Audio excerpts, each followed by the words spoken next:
जय श्रीराम। नमस्कार दर्शक बंधु, यूट्यूब चैनल ओडिया एस्ट्रोलोजी रे देहमत पन्नाक आपण मानकु स्वागत जनाउछि।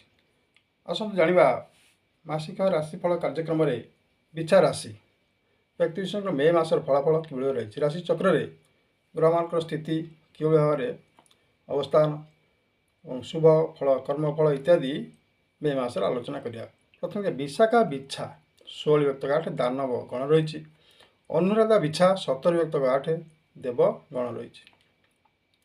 ज्येष्ठा बिछा 18 व्यक्त 8 दानव गण रही। बिछा राशि 3 भाग व्यक्त करागला। नाम राशि व्यक्ति विशेष जातक न थाए ताले नामर प्रथम अक्षर न बा त ब होइतिले जानिबा जे बिछा राशि व्यक्ति विशेष। राशिचक्र ग्रह मान स्थिति राशिचक्र कुंडली में तैयारी करछंती। राशि चक्र रे बिछा राशि केउं स्थान रे ग्रह मान अवस्थान करिसेंती। चतुर्थ क्षेत्र रे शनि कुंभ रे शनि अवस्थान करछंती। मीन रे मंगल राहु बुध, मेष रे शुक्र रवि एवं वृष रे बृहस्पति अवस्थान करछंती। कन्या रे केतु अवस्थान करछंती। अवस्थिति चलन मध्य रहिछि।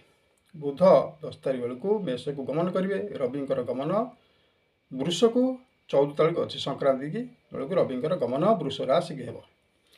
राशिचक्र स्थिति मे मसरे ग्रह मैंने किभଳି भाव अवस्थान कर।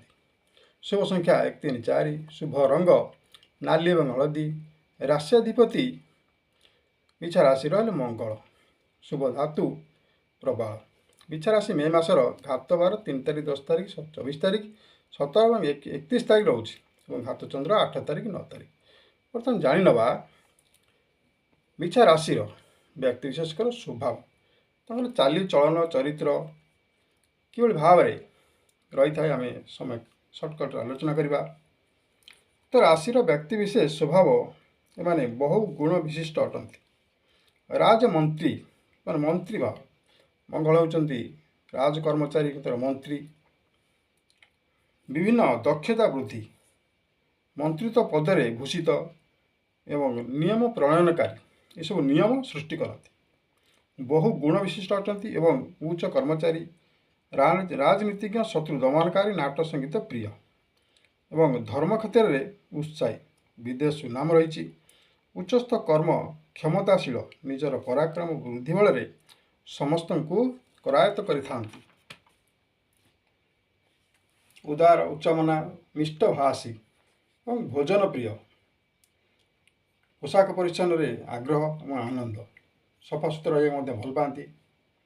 अमृत बेलार कि महेन्द्र बेलार जन्मग्रहण करते विशेष गुणर अधिकारी होता। तो सम राशि महिला माने जदि उक्त राशि थांती ताले बहु कष्ट साधना करी निजर भाग्य गठन करथांती।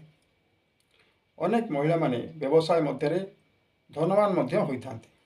भविष्य को आख्या रखी कौन नूतन संस्था गठन कर भाग्य बलवान होता और कर्म तत्परता मानकर थाए।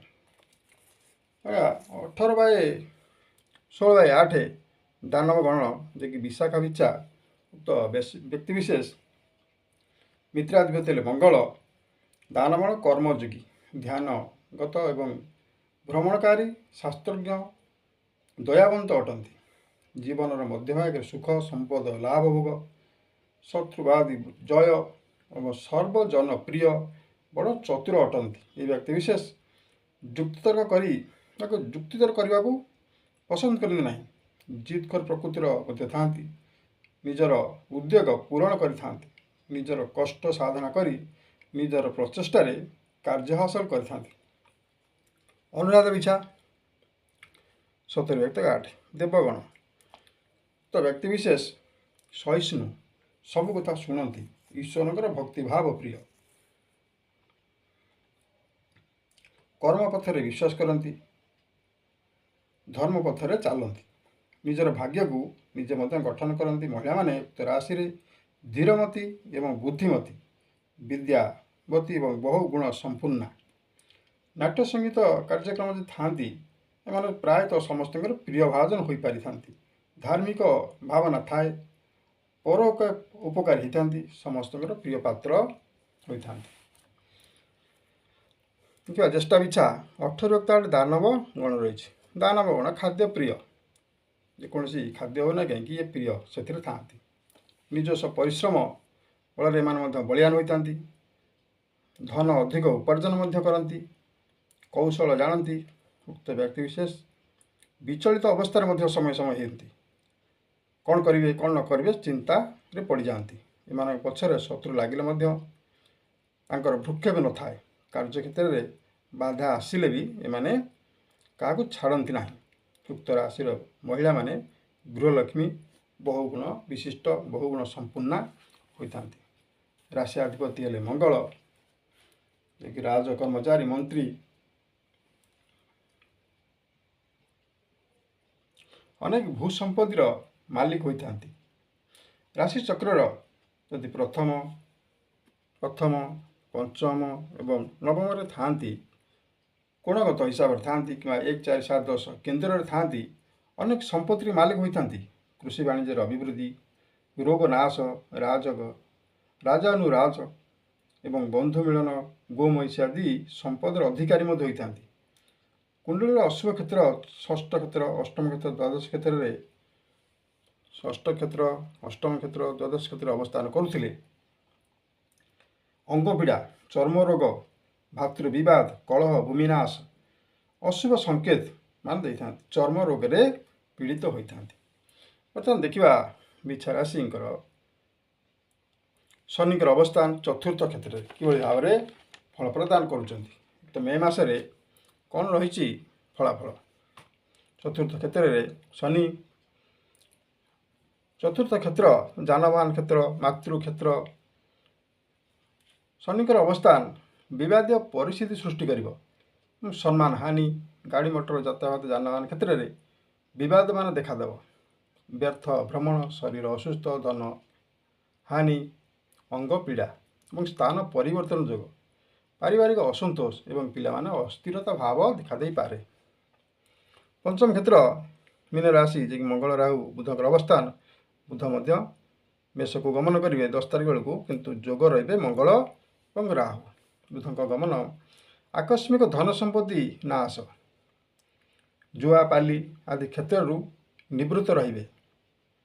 ଧନ ହାନିର ଯୋଗ ମଧ୍ୟ ରହିଛି। ସ୍ୱାସ୍ଥ୍ୟରେ ଅସୁବିଧା ରହିଛି। ସନ୍ତାନମାନଙ୍କର ସ୍ୱାସ୍ଥ୍ୟ ସମସ୍ୟା ଦେଖାଦେଇପାରେ। ପାପ କର୍ମ ଆଦିରେ ଲିପ୍ତ ରହିପାରନ୍ତି।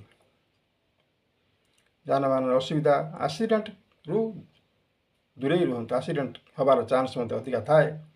ତ ଗାଡ଼ି ଚଲାଉଥିଲେ ସତର୍କତା ଅବଲମ୍ବନ କରିବା ଆବଶ୍ୟକ। ଷଷ୍ଠ କ୍ଷେତ୍ର ଶୁକ୍ର ଏବଂ ବୁଧଙ୍କ ସହିତ ଯୋଗକାର ହେବେ। ରବି ମଧ୍ୟ ବୃଷକୁ ଗମନ କରିବେ 14 ତାରିଖ ସଂକ୍ରାନ୍ତି ବେଳକୁ। ବର୍ତ୍ତମାନ ଶୁକ୍ର ସହିତ ବୁଧ 10 ତାରିଖ ପରେ ଯୋଗକାର ରହିବେ। ଷଷ୍ଠ କ୍ଷେତ୍ରରେ ଲାଭ ଯୋଗ ଆସିବ। କୌଣସି କଳାକାର, ଶୁକ୍ର ରହିଲେ କଳାକ୍ଷେତ୍ରର ଅଧିପତି। କଳାକାର, ନାଟ୍ୟକାର, ଲେଖକ, ଗାଳ୍ପିକ, ସାହିତ୍ୟକାର କ୍ଷେତ୍ରରେ ମଧ୍ୟ ଉନ୍ନତିର ପରିଲକ୍ଷିତ ହେବ। ଗୀତିକାର, ମନ ପ୍ରଫୁଲ୍ଲକାର ଇତ୍ୟାଦି ସାମାଜିକ ସ୍ଥିତିରେ ଉନ୍ନତି ଦେଖାଦେବ। ସନ୍ତାନ ସୁଖ, ସ୍ୱାମୀଙ୍କ ସହିତ ସୁସମ୍ପର୍କ ଏବଂ ଶତ୍ରୁତାରେ ବିଜୟ, ଶାରୀରିକ ସୁସ୍ଥ ଏବଂ ଶୁଭ ଲାଭ, କାର୍ଯ୍ୟଦକ୍ଷତା ବୃଦ୍ଧି, ବ୍ୟବସାୟରେ ଲାଭ, ଚାକିରିରେ ପଦୋନ୍ନତି, ପ୍ରଶଂସା ଲାଭ ଇତ୍ୟାଦି ଶୁଭ ଫଳମାନ ଜଣାଯାଏ। ବୃହସ୍ପତି ପ୍ଲସ୍ ରବି ଯୋଗ, ବୃଷ ରାଶିରେ ବୃହସ୍ପତି ପ୍ଲସ୍ ରବି ଯୋଗ ଯେତେବେଳେ ରହିବେ, ତ କ୍ଷେତ୍ରରେ ରବି ଅଶୁଭ ମତାନ୍ତର ଭାବନା ସୃଷ୍ଟି କରିଥାନ୍ତି। ସପ୍ତମ କ୍ଷେତ୍ରରେ ବୃହସ୍ପତିଙ୍କର ପାରିବାରିକ ସ୍ନେହ ଶ୍ରଦ୍ଧା, ସ୍ୱାମୀ ସ୍ତ୍ରୀଙ୍କ ମଧ୍ୟରେ ବୁଝାମଣା ଏବଂ ବ୍ୟବସାୟିକ ବାଣିଜ୍ୟ କ୍ଷେତ୍ରରେ ମଧ୍ୟ ଲାଭଦାୟକ।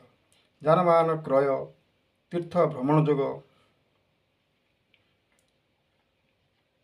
ବନ୍ଧୁ ସାହାଯ୍ୟ ସହଯୋଗ ଆଦି ଲାଭ ହୋଇପାରେ।